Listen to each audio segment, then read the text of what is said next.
자, 시사 매거진 제주. 자, 금요일과 토요일 이 시간은 교계 현안들을 다루고 있습니다. 자, 매주 금요일 이 시간은 기후 위기, 여러 환경 문제들을 기독교적인 가치관으로 바라보고 또 실천 가능한 노력들을 얘기해보는 지구돌봄 프로젝트로 함께하는데요. 자, 오늘도 기독교 환경교육센터 산림의 부소장인 김신영 박사와 함께합니다. 박사님 안녕하세요. 네, 안녕하세요. 네, 지금 일본의 후쿠시마 원전 사고가 발생한 지 11년이 됐어요, 벌써. 자, 사고 후에 진행 상황이나 처리가 어떻게 이루어지고 있는지 박사님 좀 설명해 주시죠. 네, 잘 아시다시피 동일본 대지진으로 인해서 쓰나미가 발생했는데요. 그때 쓰나미 높이가 15m 이상이었습니다. 근데 원전 방파제 높이가 5m밖에 되지 않았기 때문에 원전이 침수되었는데요. 지진 때문에 외부 전원이 차단된 상태에서 이 쓰나미까지 덮치는 바람에 원전 단지 안에 있던 비상 발전기까지 고장이 났습니다. 근데 이후에 일본 정부가 대응 과정에서 잘못된 판단을 내리는 바람에 결국 2개의 원자로는 폭발을 했고 1개의 원자로에서는 해결료가 누출되는 일이 발생한 거죠. 이 원전에서는요, 사용했던 해결료를 이제 회수를 해서 물에 담궈 저장하는 수조가 있는데요. 이 사용 후 해결료는 아주 높은 방사능을 방출하기 때문에 굉장히 위험합니다. 근데 지금 일본 정부는 현재 사고가 난 원전 3기 가운데 1기에서 사용 후 해결료를 이제 꺼내는 거를 반출하는 거를 마쳤고요. 나머지 2기의 사용 후 해결료도 지금 반출 계획을 세우고 있는 단계에 있습니다. 네, 그러면 이 1기의 원자로에 있던 사용 후 해결료 반출이 꽤 오랜 시간 걸린 거예요? 네, 그죠. 근데 더 문제는 그 원자로에서 녹아내리 뛴 해결료가 있는데 그건 아직 건드리지도 못하고 있는 상황입니다. 그 방사능 수치가 너무 높기 때문에 작업이 쉽지 않거든요. 그리고 남아있는 2기의 원자로에서 사용 후 해결료를 반출하는 것도 2031년까지 완료할 계획을 지금 세우고는 있다고 합니다. 자, 그래서 이 후쿠시마 오염수를 방류한다고 해서 저희 지금 제주 지역도 굉장히 긴장하고 있는 상황인데, 자, 이 오염수에 대해서 좀 말씀해 주세요. 네. 그 원전 사고 당시에 원자로에 장전돼 있던 해결료가 원자로를 녹이고 아주 흘러내렸는데요. 이거를 멜트 다운이라고 합니다. 근데 지금 이 해결료를 식히기 위해서 계속 냉각수를 주입하고 있어요. 그리고 또 이 해결료가 지하로 녹아내리면서 이 지하수와도 만난 상황이죠. 지금 그래서 이 하루에 180톤가량의 오염수가 발생하고 있는데요. 이 오염수에는 삼중수소, 세슘, 스트론튬 같이 다양한 방사성 물질들이 들어있습니다. 근데 원전 이 운영사인 도쿄전력이 지금 이 오염수를 일단은 원전 부지 내에 있는 저장 탱크에 보관하고 있는데요. 지금도 계속 냉각수를 주입하고 있기 때문에 그 양이 계속 늘어나고 있고요. 올해가 지금 그 저장 시설의 포화 시점입니다. 네, 이 언급하셨던 이 방사성 물질들이 인체에 유해한 거잖아요. 혹시 이걸 따로 분리할 수는 없는 건가요? 네. 이 오염수 이야기할 때 제일 많이 언급되는 게 삼중수소거든요. 트리튬이라고도 하는데 이게 물이랑 화학적 성질이 같아서 화학적으로는 분리하기가 어렵습니다.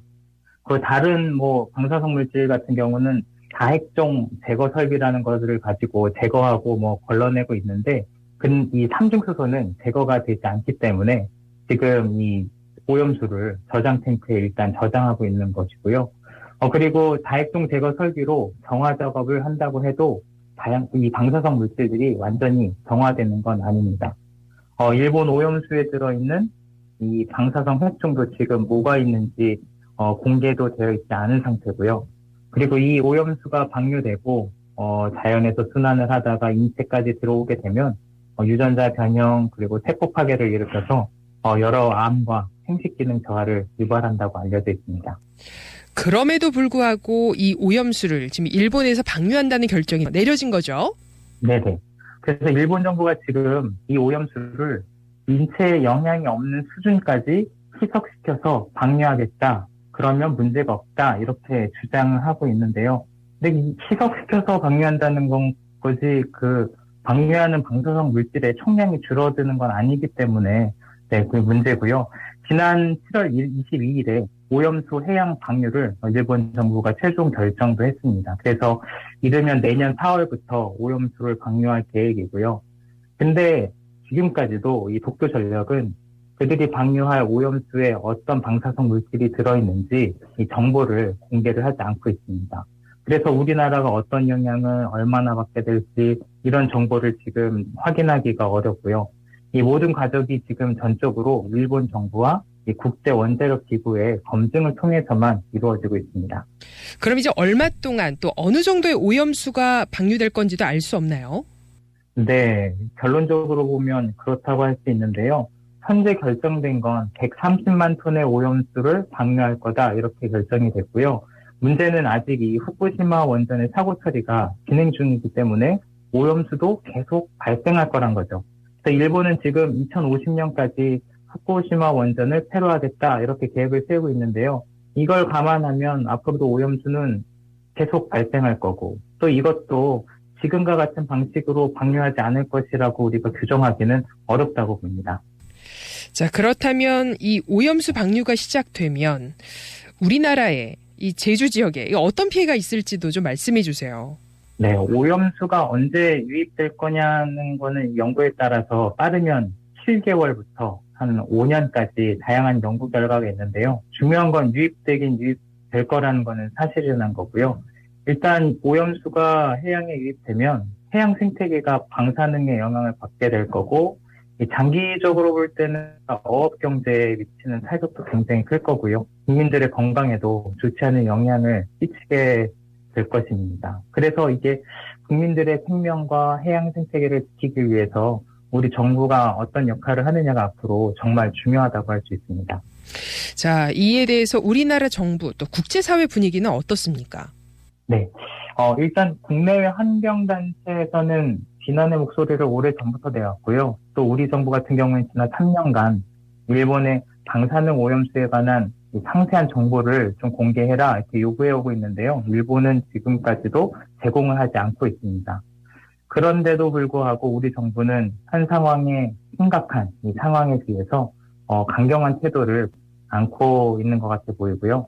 아직까지 실질적인 대책을 내놓거나 외교적인 활동도 하지 않는 걸로 보입니다. 단지 일본 정부의 어떤 정보나 또 피해 방지를 위한 조치를 계속 요구하는 수준에 그치고 있고요. 근데도 그마저도 이 제대로 된 답변을 아직 일본으로부터 받은 것도 없다고 할 수 있습니다. 네, 마지막으로 이 사안에 대해서 한 말씀 해주시죠. 네, 우리는 에너지가 없으면 살 수 없죠. 근데 예전에 비해서 이제 에너지를 생산하는 방법이 굉장히 다양해졌습니다. 그리고 원자력은 너무 위험하다는 게 최근 여러 사고를 통해서 명확히 드러나고 있는데요. 위험성과 비용 면에서 다들도 많아졌습니다. 그런데 우리 사회에서는 이 원자력의 위험성에 대한 논의가 너무 적지요. 바로 옆 나라 일본에서 일어나는 일들에 대해서도 너무 무관심하고요. 그래서 강 건너 불구경하듯이 일본의 상황을 볼 때가 아니라는 생각이 듭니다. 그리고 핵사고는요, 이 바다, 대기, 토양, 지하수를 비롯해 그곳에 있는 모든 것을 다 위협하고 오염시킵니다. 그리고 그 사고의 여파는 수백 년이 아니라 수만 년 이상 영향을 미칩니다. 그리고 그에 비해서 이를 통제할 인간의 기술은 지금 많이 부족한 상황이죠. 그래서 지금 많은 국가들이 탈석탄, 탈핵 노선을 취하면서 친환경 에너지원을 늘려가고 있는 그런 상황인데요. 교회 예를 들어 보면은 유럽의 교회들도 교회에서 소비하는 에너지는 전적으로 교회가 직접 생산하자는 운동을 펼치고 있는 경우도 있습니다. 하나님이 주신 태양과 바람을 통해서 에너지를 직접 생산하자는 거죠. 그래서 이번 기회를 통해서 우리 기독교인들도 에너지 소비에 대한 신앙적 기준과 윤리를 가지게 되면 좋을 것 같습니다. 네. 자, 지구돌봄 프로젝트 오늘은 여기까지 말씀 듣고요. 또 다음 주에 뵙도록 하겠습니다. 고맙습니다. 네, 감사합니다. 네, 지금까지 기독교 환경교육센터 산림의 부소장인 김신영 박사였습니다.